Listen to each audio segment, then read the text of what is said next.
They dragged the old man into the arena like refuse being hauled off a transport. Wrists bound behind his back, shoulders sunburnt, skin leathery and cracked from too many rotations under synthetic suns. The chains rattled with a soft clink against the plasteel floor as the crowd's laughter climbed to a crescendo. He stumbled once. No one helped him up. The guards shoved him forward, and he landed hard on one knee. A grunt escaped him, but he didn't cry out. He just looked up through the haze, one eye hidden behind a dusty patch, and squinted at the blazing lights overhead. The arena was packed. Tiered rows of aliens from across the 10 sectors watched the spectacle unfold. Varnax 9's Grand Pit hadn't seen a human entry in decades, because there weren't any left, not in numbers that mattered. The commentary flowed in dozens of tongues, but one message echoed in every broadcast: a relic walks among titans tonight.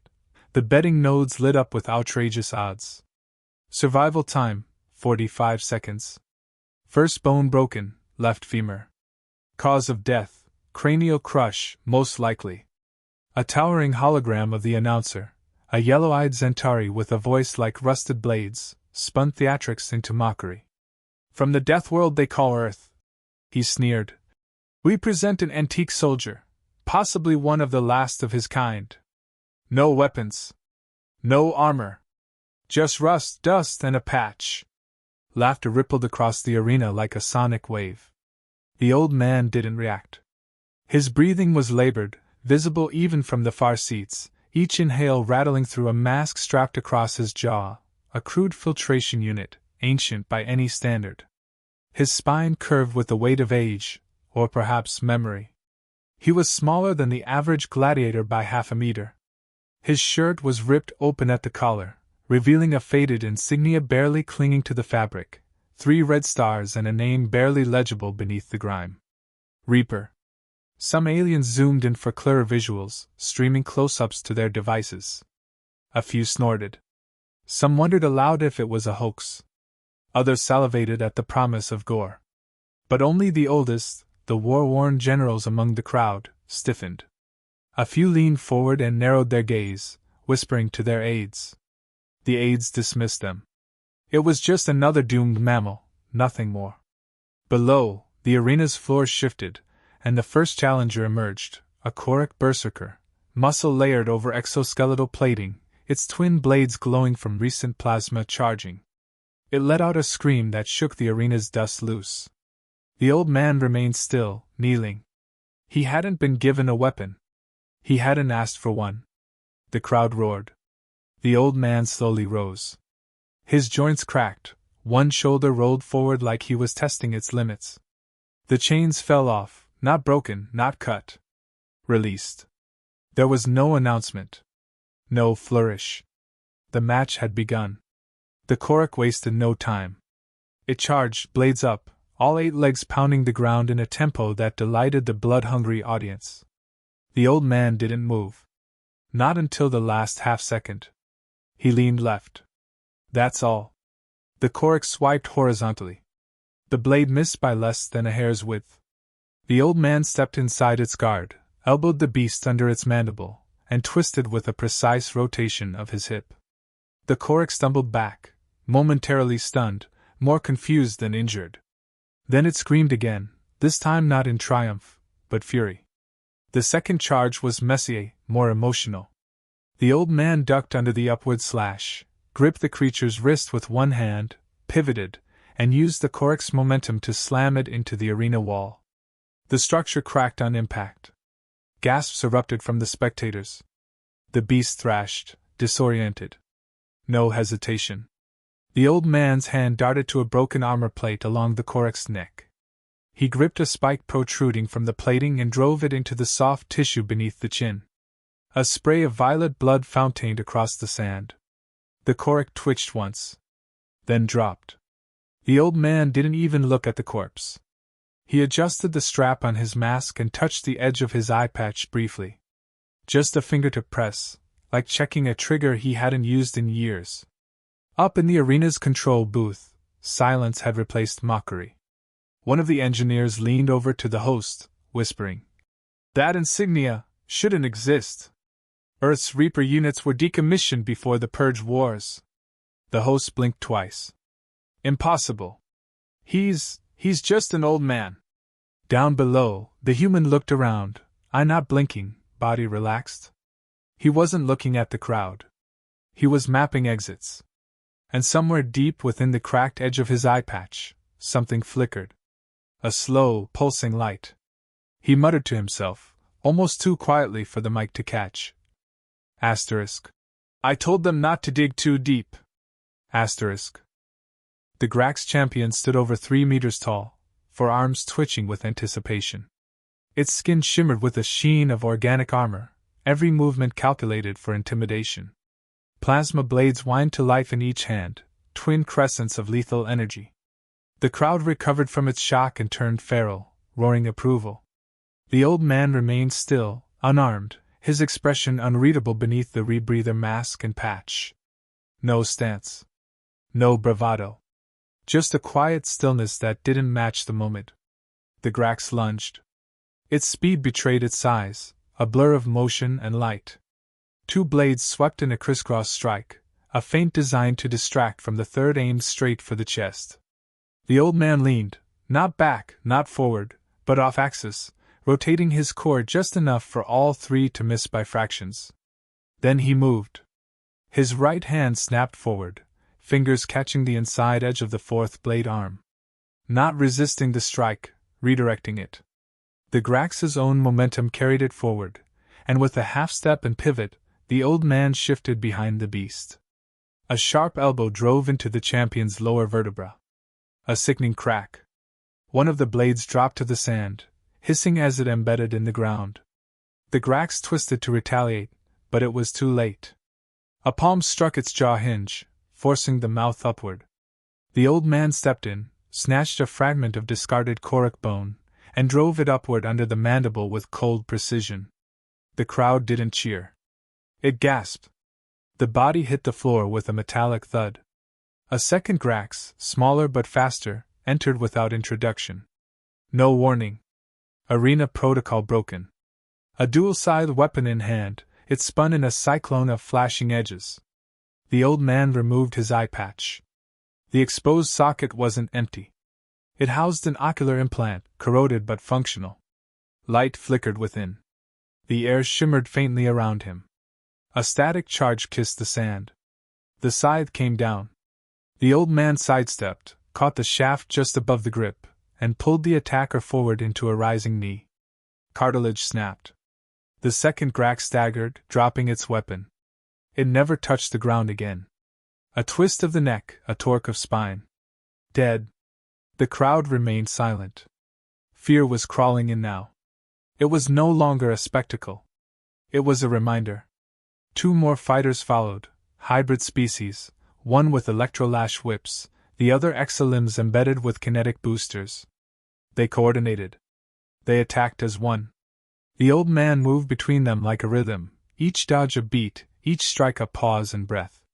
He seized a whip mid-flight, let it wrap around his forearm, pulled the wielder in, and turned the other's lunge into a collision. The exolimbs sparked against hardened flesh. He slammed the whip wielder into the other's chest with both feet, using their own mass against them. One broke a spine. The other lost consciousness. By now, blood soaked the sand in pools of colors not found in any spectrum back on Earth. Alien voices argued in the control tower. One shouted orders. The kill switch was overridden, again. The broadcast was still live, ratings spiking exponentially, but something was wrong. This wasn't what they sold. This wasn't theater. This was history reawakening. In the pit, the old man adjusted the strap on his mask. His chest rose and fell with a quiet rhythm, measured but not strained. No wasted breath. No motion without intent. Each step mapped. Each movement pre-calculated. From the shadows, a sniper-class android locked onto his vitals. Firing range, 120 meters. Probability of hit, 96%. It fired. He didn't move. The round missed. Not because of armor. Not from error. Because he'd shifted his weight mid-breath, preempting the shot by milliseconds.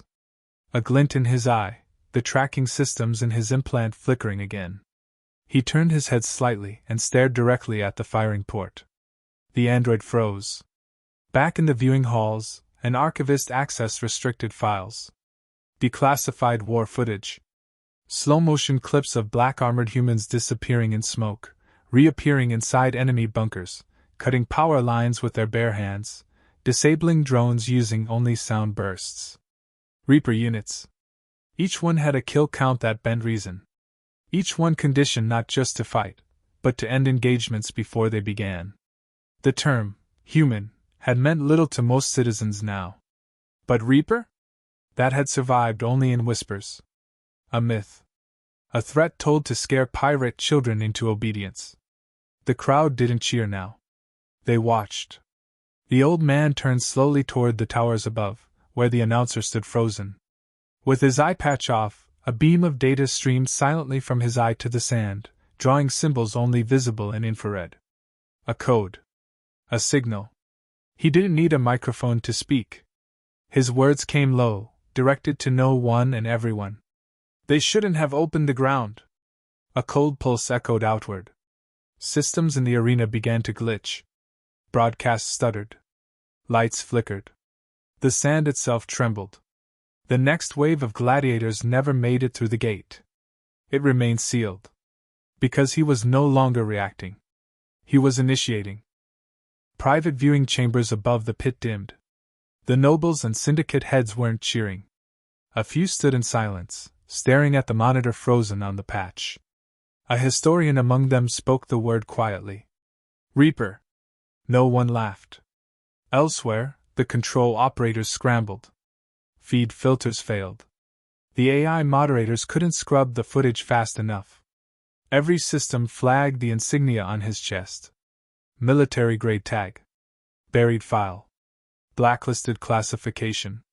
The system's response came delayed by centuries, a flicker of a forgotten warning, Reaper identified, terminate with priority. The pit's overseer activated the kill order sequence. A direct override.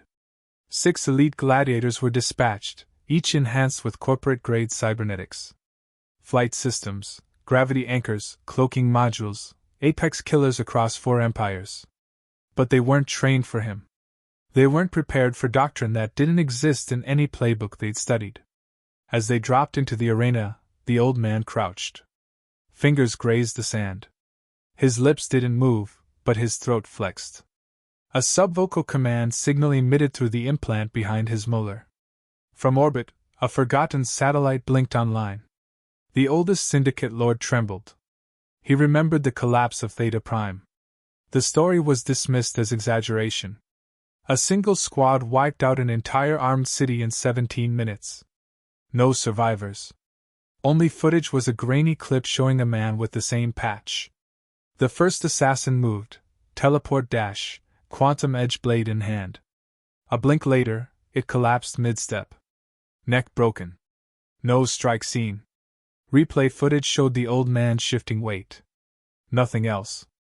The assassin's inertia did the rest. The second came from above, spinning in zero-G descent. 2 explosive discs flung wide. The old man moved 4 steps in a broken pattern. The discs corrected course, missed, and detonated behind him. The blast pushed him forward.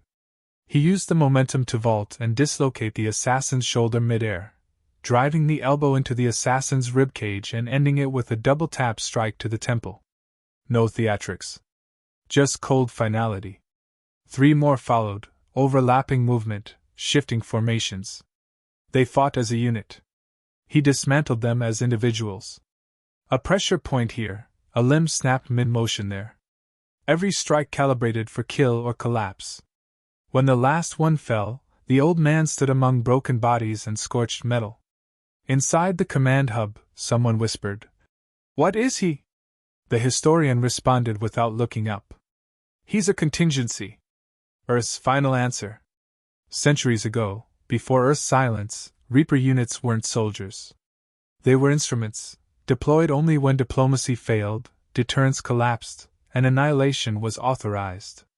Their activation meant the war was already lost for the enemy. The training broke them apart, and rebuilt them beyond limits. Emotion bled out in favor of function. Simulations were lethal. Failures didn't graduate. The old man had been one of 17 given orbital clearance codes. He was there when Earth's alliances crumbled. When supposed allies bombarded the planet from orbit to ensure no trace of Reaper operations remained. The betrayal was surgical. Earth's cities were ash in hours. Its satellites silent. Only whispers remained, spread by soldiers who never came home. But the old man hadn't died. He'd buried himself, literally, under a collapsed mountain range. The only reason he'd survived was because his unit was too far from the blast zone, finishing a termination sweep on a rogue colony. By the time he returned, Earth was already silent. He waited decades in deep systems, sleeping in abandoned bunkers, eating nutrient gel and gravel. He repaired his gear using scrap from fallen empires. He embedded recall codes in pre-collapse drones that still drifted across ruined star lanes. He carried a single memory core containing encrypted orders, unopened until now. And now, it pulsed within his implant, decoding at last. From the depths of the arena walls, unseen by the audience, old infrastructure activated. Buried hardware from the pre-purge days, hidden under the blood pit to mask its heat signature. The arena had been built on top of a war site. He knew. He'd seen the architecture beneath the dirt. He never came here by accident. He'd let himself be captured. He wanted to be brought here. Because this wasn't a show. It was ignition. His eye flickered. The implant finalized its handshake with the structure. Access complete. The lights flickered. The sound systems glitched. Internal turrets stuttered and turned. One of the engineers screamed, "He's accessing base-level command!"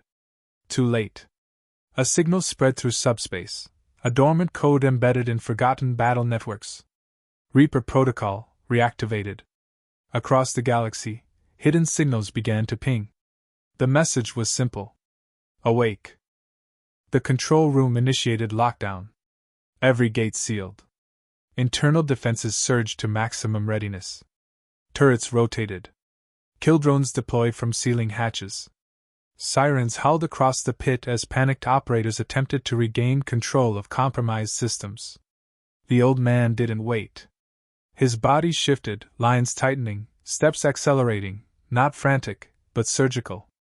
He moved like someone finishing a pattern already memorized. A drone fired. He didn't dodge. His arm raised at the last moment. A flash of interference burst from a ring embedded in his glove. The projectile reversed trajectory, striking the drone's core. One shot. One malfunction. It spiraled mid-air and exploded. 3 more swarmed from above. The implant pulsed once. A short-range electromagnetic spike disrupted all 3 flight systems simultaneously. They dropped like stones. He turned, catching one mid-fall, ripped its plasma core, and hurled it through a control vent. A chain reaction ignited behind the wall. Sparks burst out. Systems began collapsing section by section. Kill Squad Delta arrived from the eastern corridor, 5 armored mechs in unified formation, reinforced with grav anchors. They fired in a synchronized burst. The old man shifted one step off their firing arc. Bullets carved the sand behind him. He lunged into them, not away. He moved inside their rhythm. Disassembled their pattern. He caught a barrel mid-discharge, jammed it upward into the neck of another. That one choked on molten steel. Another raised a shield. He dropped low, swept the leg, drew a knife from the fallen merc's boot, and drove it up under the chin.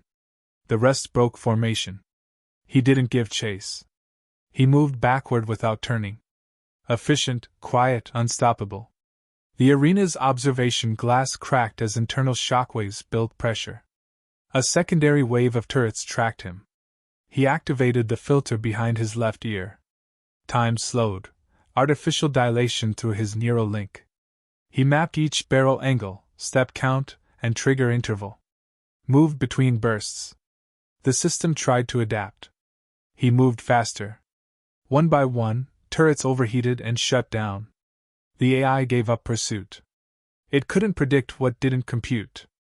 He picked up a discarded plasma sword. Not to fight. To carve.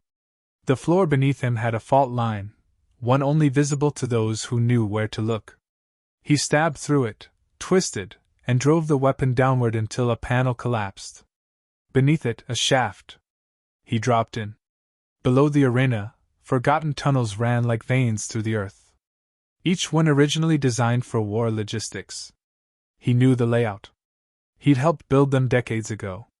His footfalls echoed in total silence. No broadcasts reached here. No cameras. Just stone cables, dust. Above, confusion spiraled. Viewers fled. Syndicate leaders panicked. Some ordered evacuations. Others issued bounties. None understood the reason behind the chaos. Inside the control tower, a terrified executive whispered, "Why isn't he running?" Because he wasn't here to escape. He was still enacting a plan. He reached the core substation. Power cables the size of his torso hummed around him. In the center, a dormant cylinder, ancient, pre-collapsed design. A nuclear wellhead with triple-layered containment. Still functional. He opened the panel.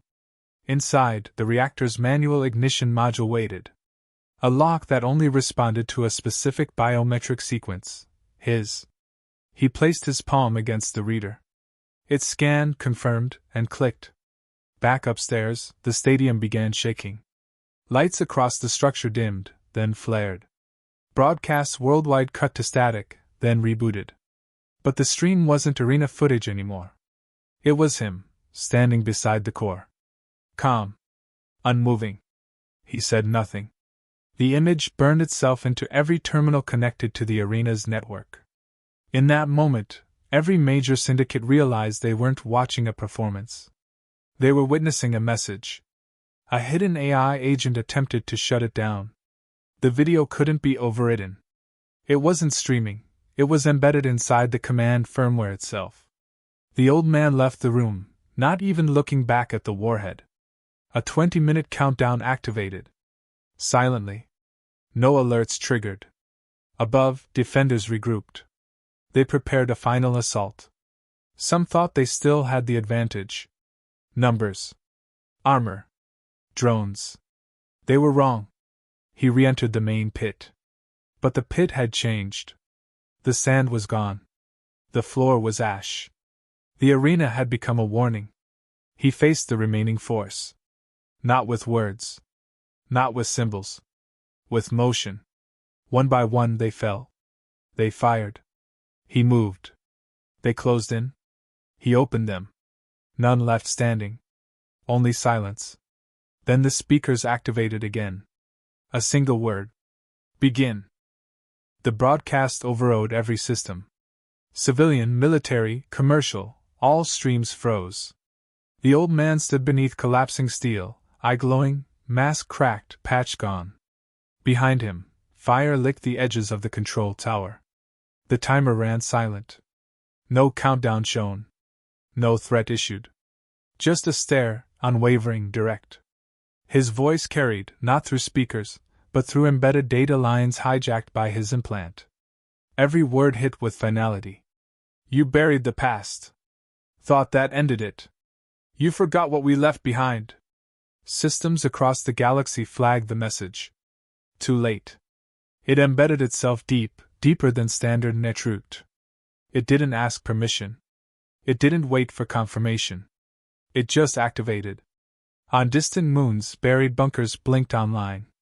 In old asteroid fields, derelict pods shook off centuries of sleep.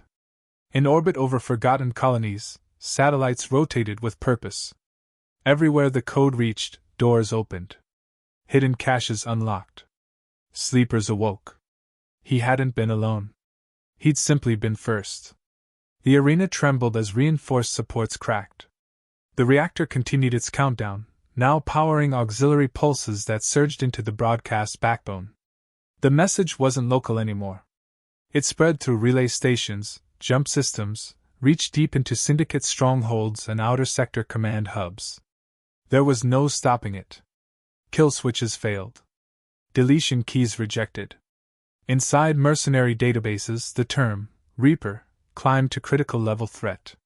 Panic followed. Contracts on humans vanished. Communications blacked out across multiple clans. Some leaders initiated exile protocols. Others fled. The old man advanced through the corridor as it buckled. He didn't rush. He didn't stumble. At every step, systems failed. At every corner, lights died. His presence disrupted protocol. His implant emitted command strings older than the current operating systems. None of the newer tech could override it. They hadn't planned for legacy dominance. From orbit, satellite footage showed the arena in total collapse. Beneath it, seismic activity spiked. The warhead had triggered a deep resonance burst, calculated to destabilize the arena's foundation without spilling beyond coordinates. Targeted extinction. He reached the central spire. One last chamber remained. Inside, a vault, not of weapons, but data. A mirror of pre-collapse Earth's final intelligence node. Forgotten by its builders, buried under stone and time. But not to him. He entered, placed his palm to the scanner. It welcomed him. No hesitation. The core flickered to life. Memory shards unfolded. Footage played, encrypted logs decrypted. A cascade of final reports, contingency strategies, and battle maps unfolded. He didn't watch. He uploaded. Every outpost that received his signal received this data next. It was a reckoning. Not of vengeance. Of memory. The systems cracked around him. Dust fell. The roof creaked. He walked back to the center of the pit. No music played. No final speech. Just the wind from below, the rising tremor. In a home on a distant agricultural world, a child pointed at the screen and whispered, "Is that a human?" In a smuggler den, a scarred trader dropped his drink, muttering, "They came back." In the ruins of a forgotten war station, a dormant Reaper protocol activated. Coordinates aligned. A signal received. Across all channels, one word echoed, not spoken by him, but replayed in system logs, carrier pings, embedded routines. Reaper. Not as a name. As a directive. The old man stood alone, but not isolated. Others moved now.